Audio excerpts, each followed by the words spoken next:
మూవీని ఓపెన్ చేస్తే starting scene లో మనకు కనిపిస్తూ ఉంటుంది మీరా ఒక మిడిల్ క్లాస్ అమ్మాయి. మీరాకి తన ఇంట్లో అన్న తమ్ముళ్ళు అక్క చెల్లెళ్ళు ఎవరు లేరు. తను ఒంటరి అమ్మాయి. వాళ్ళ పేరెంట్స్ ఇద్దరు కూడా వర్క్ చేసుకుంటూ ఆఫీస్ కు వెళ్తూ ఉంటారు. దాంతో మీరా ఒంటరిగా ఉండలేక పెన్ అండ్ పేపర్ తో తన బంధాన్ని పెంచుకుంటుంది.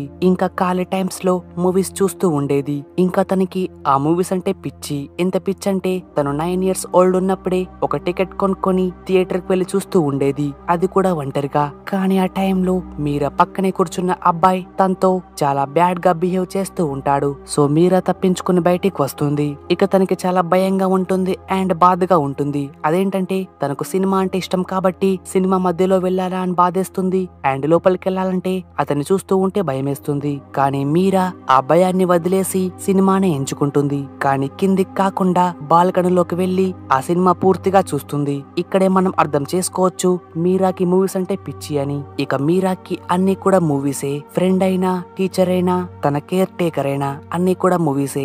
ఇక ఆఫ్టర్ సమ్ ఇయర్స్ మీరాకి హై స్కూల్ ఏజ్ రాగానే వాళ్ళ కుటుంబం వేరే ప్లేస్ కి షిఫ్ట్ అవుతారు. అక్కడికి వెళ్ళాక కూడా మీరా పెన్ బుక్ అండ్ మూవీస్ ని వదిలిపెట్టి ఉండలేకపోతుంది. ఇక సీన్ కట్ చేస్తే అది 9th క్లాస్. మీరాకి తన క్లాస్ లో ఒక అబ్బాయి ప్రపోజ్ చేస్తాడు. కానీ ఆ టైంలో మీరాకి అది ప్రపోజ్ అని అర్థం కాదు. సో తను ఆ పువ్వు తీసుకుంటుంది. నిజానికి మీరా ఆ పువ్వు తీసుకోవడానికి కారణం ఆ గులాబీని ఆ వ్యక్తి చాలా కష్టపడి పేపర్ తో తయారు చేశాడు. అందుకే మీరా ఆ అబ్బాయిని బాధ పెట్టడం ఇష్టం లేక ఆ పువ్వు తీసుకుంటుంది. కానీ అబ్బాయి మాత్రం తనకి ఓకే చెప్పిందని చెప్పి చాలా హ్యాపీగా ఉంటాడు. అందరికి చెప్తూ ఉంటాడు. అప్పటి నుండి ఆ అబ్బాయి మీరాతో చాలా క్లోజ్ గా ఉండడం కోసం ట్రై చేస్తూ ఉంటాడు. ముందైతే మీరా పట్టించుకోదు. కానీ ఒక రోజు ఆ అబ్బాయి తన లిమిట్స్ క్రాస్ చేసి మీరాని టచ్ చేస్తూ ఉంటాడు. ఇక అప్పటి నుండి మీరా ఆ అబ్బాయిని దూరం పెడుతుంది. తనతో మాట్లాడకుండా వెళ్లిపోతూ ఉంటుంది. తన మాట అసలే పట్టించుకోదు. అయినా కూడా మీరా మూవీస్ ని మాత్రం అసలే వదిలిపెట్టదు. ఆ టైంలో అప్కమింగ్ హీరో సల్మాన్ ఖాన్ తన మూవీస్ చూస్తూ ఉంటే మీరా అతనితో లవ్ లో పడిపోతుంది.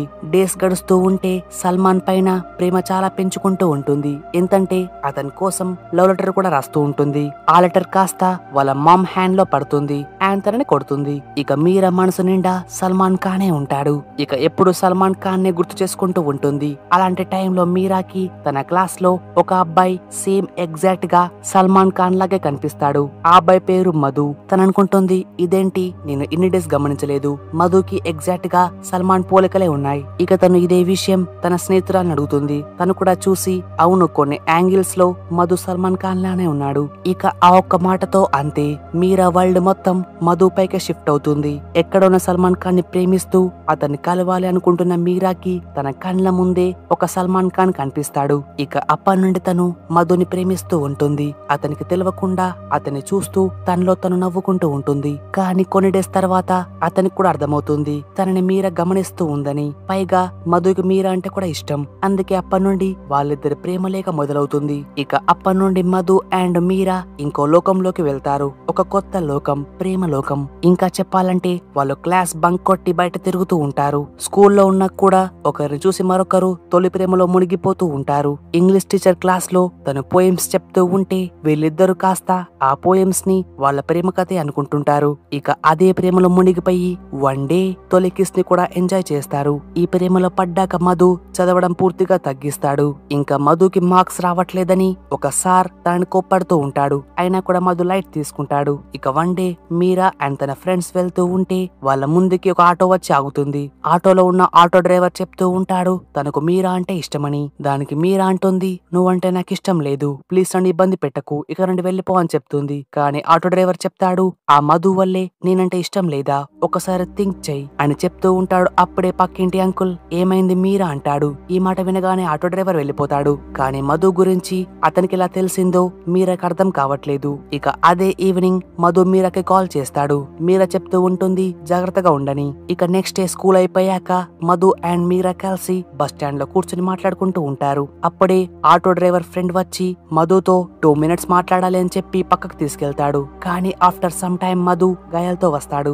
ఇంకా నా గురించి వాళ్ళకెందుకు చెప్పావని చెప్పి మీరా పైన అరుస్తూ ఉంటాడు. కానీ మీరా నేను చెప్పలేదు అంటుంది. మధు నువ్వు చెప్పకపోతే వాళ్ళకెలా తెలుస్తుంది అని కోపంగా తిడుతూ ఉంటాడు. దాంతో మీరా అలిగి వెళ్లిపోతుంది. ఇక బస్ లో వెళ్తూ ఉంటే మీరాకి చాలా థాట్స్ వస్తూ ఉంటాయి. తను చూసిన మూవీస్ లో హీరోయిన్ కోసం హీరో ఫైట్ చేశాడు, దెబ్బలు తినలేదు. ఎంతమంది వచ్చినా కూడా తను హీరోయిన్ కాపాడుకుంటాడు. కానీ మధు మాత్రం వాళ్ళ హ్యాండ్స్ లోనే దెబ్బలు తిని ఇంకా నన్నే తిడుతున్నాడేంటి అని థింక్ చేస్తూ ఉంటుంది. అయినా కూడా తనకు తెలుసు తన మనసులో పూర్తిగా మధు నిండిపోయాడు, తనని వదులుకోలేదు. ఇక నెక్స్ట్ డే మధు వచ్చి తనకు గిఫ్ట్ ఇస్తాడు, తను కోరుకున్న గిఫ్టే. దాంతో నిన్నటి గొడవని ఇద్దరు మర్చిపోతారు అండ్ మొన్నటి ప్రేమని కంటిన్యూ చేస్తుంటారు. ఆ తర్వాత ఆ ఆటో డ్రైవర్ వీళ్ళ జోలికి రాడు. ఇక one day Meera and Madhu వాళ్ళ ఫ్రెండ్స్ తో కలిసి స్కూల్ కి బంక్ కొట్టి DDLJ అనే మూవీ కోసం థియేటర్ కి వెళ్తారు. ఇక థియేటర్ లో మూవీ చూస్తున్నప్పుడు మధు అండ్ మీరా కిస్ పెట్టుకుంటారు. ఇక నెక్స్ట్ డే స్కూల్ కి వెళ్ళాక మధు ఫ్రెండ్స్, హే మీరా నీ లిప్స్ కి ఏమైంది, ఏదో అంటుకుంది చూసుకో అని ఎగతాళి చేస్తూ ఉంటారు. ఇది విన్నాక మీరా ఒక్కసారిగా అప్సెట్ అవుతుంది. అది మనిద్దరి విషయం కదా, వాళ్ళకెందుకు చెప్పామని చెప్పి మధుని తిడుతూ ఉంటుంది. కానీ మధు మాత్రం చాలా తెలివిగా అది నేను చెప్పలేదు, మన వెనకాలన్న ఫ్రెండ్ చెప్పాడని చెప్పి విషయం మళ్ళిస్తాడు. కానీ ఆ విషయం క్లాస్ మొత్తం తెలుస్తుంది. దాంతో మీరాకి పువ్విచ్చిన అబ్బాయి మీరా బెంచ్ పైన ఒక బ్యాడ్ వర్డ్ రాస్తాడు. అది చూడగానే మీరా ఇంకా బాధపడుతూ ఉంటుంది. అప్పటి నుండి ఆ అబ్బాయి మీరాని అదే పదంతో పిలుస్తూ ఉంటాడు. క్లాస్ రూమ్ లో, బస్ స్టాప్ లో, ఎక్కడ పడితే అక్కడ, ఎక్కడ కలిస్తే అక్కడ అదే పదం వాడి ఇబ్బంది పెడుతూ ఉంటాడు. కానీ మధు మాత్రం ఆ విషయాన్ని ఏమాత్రం పట్టించుకోడు, తనకేమాత్రం హెల్ప్ చేయడు. ఇంకా చివరికి ఆ వ్యక్తి బాయ్స్ టాయిలెట్ లో కూడా మీరా గురించి తప్పుగా రాస్తుంటాడు. అయినా కూడా మధు ఏమనడు. ఇక మీరా అడుగుతూ ఉంటుంది మధుని, నువ్వేం చేయలేవా అని. దానికి మధు అంటూ ఉంటాడు, నన్నేం చేయమంటావు, వాడేదో అంటే ఏంటి, నువ్వేంటో నీకు తెలియదా. ఈ మాటలు వింటూ ఉంటే మీరా మనసులో మాత్రం తను చూసే మూవీస్ లో హీరో హీరోయిన్ కోసం ఏమైనా చేస్తాడు, తనని కాపాడుకుంటూ ఉంటాడు.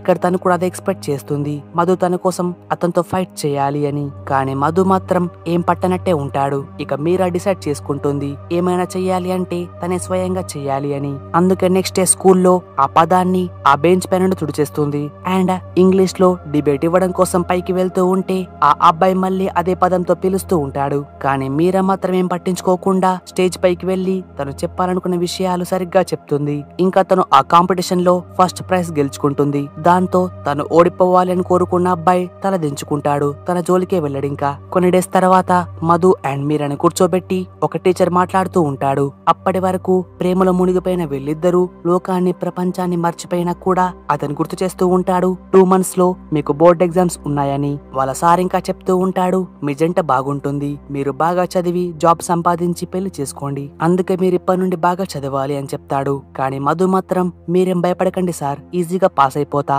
అని అంటే సార్ మళ్ళీ చెప్తాడు, బోర్డ్ ఎగ్జామ్ ని ఈజీగా తీసుకోకండి, మీరు కష్టపడితేనే మంచి మార్క్స్ వస్తాయి. అతను చెప్పిన విషయాన్ని మధు సీరియస్ గా తీసుకోడు. కానీ మీరా మాత్రం సీరియస్ గా తీసుకుంటుంది. ఇక తను ఆ స్టడీ హాలిడేస్ లో చాలా కష్టపడి చదువుతూ ఉంటుంది. మధ్య మధ్యలో కొన్ని సార్లు మధుని కలుస్తూ ఉంటుంది. మొత్తానికి ఏదో విధంగా బోర్డ్ ఎగ్జామ్స్ అయిపోతాయి. మధు వాళ్ళ ఫాదర్ వాళ్ళ ఫ్రెండ్ చెప్పాడని వాళ్ళ అంకుల్ వాళ్ళ ఇంటికి వర్క్ నేర్చుకోవడం కోసం మధు పక్కూరికి వెళ్తూ ఉంటాడు. అది కూడా 2 months. మధు లేకుండా 2 months ఎలా గడపాలో అని మీరా భయపడుతూ ఉంటుంది. మధు అంటూ ఉంటాడు, నువ్వేం భయపడకు, నేను ఫోన్ చేస్తూ ఉంటా అని చెప్పేసి మధు వెళ్ళిపోతాడు. కానీ మీరాకి మధు నుండి ఆ 2 months లో ఒక్క ఫోన్ కాల్ కూడా రాదు. దాంతో మీరా చాలా బాధపడుతూ ఉంటుంది, అతను తలుచుకుంటూనే ఉంటుంది. ఇక్కడ తనకు అర్థమవుతూ ఉంటుంది ఆ 2 months లో తన మధుని ఎంత ప్రేమిస్తూ ఉందని. ఇక ఎనీవేస్ హాలిడేస్ అయిపోతాయి, రిజల్ట్స్ వస్తాయి. మీరా అందరికంటే టాపర్ అవుతుంది. రిజల్ట్స్ చూశాక మీరా మధుని వెతుక్కుంటూ వెళ్తూ ఉంటుంది. మధుని కలిసాక మధు చెప్తూ ఉంటాడు, తను వెళ్లిన ఊర్లో ఫోన్ లైన్స్ పాడై ఉన్నాయి అని చెప్పి సారీ చెప్తాడు. కానీ యాక్చువల్లీ మేటర్ ఏంటంటే ఇక్కడ మధు ఫెయిల్ అయ్యాడు. అతను ఇంకా చెప్తాడు, నేను బాగానే రాశాను, కానీ ఎందుకు ఫెయిల్ అయ్యానో నాకు అర్థం కావట్లేదు. ఇక మీరా అతన్ని ఓదారుస్తూ ఉంటుంది. తర్వాత మీరా ఇంటర్మీడియట్ కాలేజ్ లో జాయిన్ అవుతుంది. ఇక మధు సప్లీ కోసం వెయిట్ చేస్తూ ఉంటాడు. కానీ మధుకి తన పైన తనకు నమ్మకం పోతుంది. నేను మరీ అంత మొద్దునా అని మీరాని కూడా అడుగుతూ ఉంటాడు. పైగా నువ్వు నాతో ఉండి కూడా టాపర్ ఎలా అయ్యావు, దానికి మీరా నీ చదువు చూసి ప్రేమించలేదు అని చెప్పి ఓదారుస్తూ ఉంటుంది. తన బాధని అర్థం చేసుకుంటూ ఉంటుంది. తనని డైలీ కలిసి ఓదారుస్తూ ఉంటుంది. కానీ మధు మాత్రం సప్లీలో కూడా ఫెయిల్ అవుతాడు. ఇక మధుకి చాలా బాధగా ఉంటుంది. ఒకవైపు తను మీరాకి సమానంగా లేడు అని అండ్ ఇంకోవైపు ఇంట్లో వాళ్ళు ఏమంటారు అని. ఇంకా తను ఏడుస్తూ కూడా ఉంటాడు. ఎంత ట్రై చేసినా తన కన్నీళ్ళు ఆపుకోలేకపోతాడు. కానీ ఆఫ్టర్ సమ్ టైమ్ తనే అనుకుంటాడు, పర్లేదు నేనన్ని మేనేజ్ చేసుకుంటా అని. అండ్ ఇంకా మీరాని పంపేస్తాడు. ఇక నెక్స్ట్ డే మధు రమ్మన్నాడని చెప్పి మధు ఫ్రెండ్ మీరాని మధు వాళ్ళ ఇంటికి తీసుకెళ్తూ ఉంటాడు. కానీ ఇంటికి వెళ్ళాక రియల్ మ్యాటర్ ఏంటంటే మధు అక్కడ చనిపోయి ఉంటాడు, సూసైడ్ చేసుకున్నాడు. అతని బాడీ చూడగానే మీరా కుప్పకూలిపోతుంది. ఇంకా తను అక్కడ ఉండలేక వెళ్ళిపోతుంది. ఇక మీరా ఒక్కసారిగా ఒంటరిదైపోతుంది. డైలీ అతని తలుచుకుంటూ అతని అతని జ్ఞాపకాల్లోనే ఉంటూ ఉంటుంది. ఇంకా తను అనుకుంటూ ఉంటుంది, అసలు మధు అలా ఎలా వెళ్ళిపోయాడు? అమ్మ, నాన్న, చెల్లి, అక్కయ్య ఎవరూ గుర్తుకు రాలేదా? ప్రేమిస్తున్నాను అన్నాడు, ఆఖరికి నన్నెలా వదిలేసి వెళ్ళాడు? కేవలం ఎగ్జామ్స్ కోసం ఇంతమందిని బాధ పెడతాడా అని గట్టిగా ఏడుస్తూ ఉంటుంది మీరా. ఇక్కడ మధు ఒంటరిగా వెళ్ళలేదు, తనతో పాటు మీరా హ్యాపీనెస్ ను కూడా పట్టుకొని వెళ్ళిపోయాడు. ఇక మీరా చనిపోదాం అనుకుంటుంది, కానీ తన వల్ల కాదు. మధు ప్రేమని, జ్ఞాపకాన్ని, తన తీపి గుర్తుల్ని అన్ని గుర్తుకు చేసుకుంటూ ఉంటుంది. సింపుల్ గా చెప్పాలంటే మీరా మధుని తన లోపల పూర్తిగా నింపుకుంటుంది. ఇక కొంతమంది మీరాని ఇబ్బంది పెడుతూ ఉంటారు, అయినా చనిపోదు. కొంతమంది బాధ పెడుతూ ఉంటారు, కొంతమంది అవమానిస్తూ ఉంటారు, అయినా కూడా చనిపోదు. మీరాని ప్రాణంగా ప్రేమించిన మధు మధ్యలోనే వదిలి వెళ్ళిపోయాడు, అయినా తను చనిపోదు. ఆ అనుభవాలు, ఆ జ్ఞాపకాలు తన లోపల నింపుకొని ఒకవైపు ఆనందిస్తూనే మరోవైపు బాధపడుతూ ఉంటుంది. అయినా కూడా మీరా ఒంటరిగా తన లోకంలో తను బతకాలనుకుంటుంది. దాంతో ఇక్కడే ఫ్రెండ్స్ ఈ మూవీ కూడా ఎండ్ అవుతూ ఉంటుంది. మీకు గనుక మూవీ కావాలంటే అమెజాన్ ప్రైమ్ లో ఉంది. ఒకవేళ ఫ్రెండ్స్ మీకు ఈ మూవీ ఒక లైక్ కొట్టి కామెంట్ చేయండి. అండ్ అంతేకాకుండా ఇంతవరకు మీరు మా ఛానల్ ని సబ్స్క్రైబ్ చేయకపోతే గనక ఇప్పుడే చేసి పక్కన ఉన్న బెల్ ఐకాన్ ని యాక్టివేట్ చేసుకోండి మరిన్ని ఇంట్రెస్టింగ్ మూవీస్ కోసం. ఇక చివరిగా friends, thank you for watching, keep supporting.